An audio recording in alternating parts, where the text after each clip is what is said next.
मैं एक छोटा सा भजन सुना रही हूँ, रानी श्रीवास्तव। आप लोग को मेरे चैनल पर हार्दिक अभिनंदन है, स्वागत है, वेलकम है। अगर फेसबुक पर देख रहे हैं तो फॉलो कीजिए, यूट्यूब पर देख रहे हैं तो सब्सक्राइब कीजिए, कमेंट जरूर कीजिए। किसी भी चैनल पर देख रहे हैं कमेंट जरूर कीजिएगा। कैसा लगा ये भजन आप लोग जरूर बताइएगा। मैं रानी श्रीवास्तव। हर हर महादेव।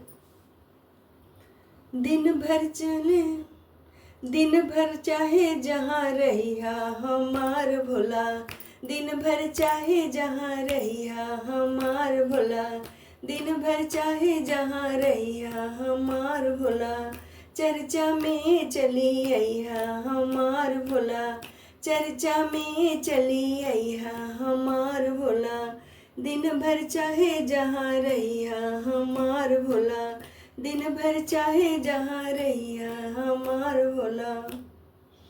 मिस्री के हम भोग लगाइबे, मिस्री के हम भोग लगाइबे, आसन पे चली अइहा हमार भोला, आसन पे चली अइहा हमार भोला, चर्चा में चली अइहा हमार भोला, चर्चा में चली अइहा हमार भोला, दिन भर चाहे जहाँ रहिया हमार भोला, दिन भर चाहे जहाँ रहिया हमार भोला, चर्चा में चली अइहा हमार भोला, चर्चा में चली अइहा हमार भोला।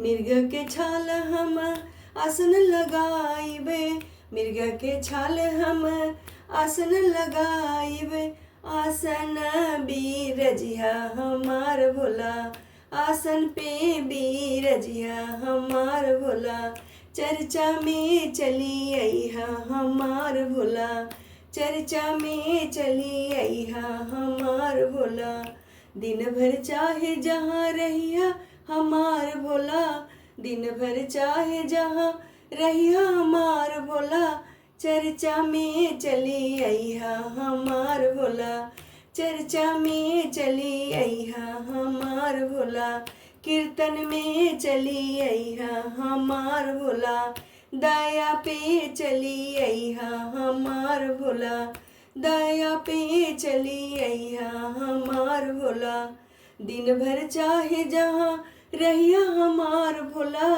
दिन भर चाहे जहाँ रहिया हमार भोला, चर्चा में चली अइहा हमार भोला, कीर्तन में चली अइहा हमार भोला, दया में चली अइहा हमार भोला, नामन में चली अइहा हमार भोला, नामन में चली अइहा हमार भोला, नामन में चली अइहा हमार भोला, नामन में चली अइहा हमार भोला।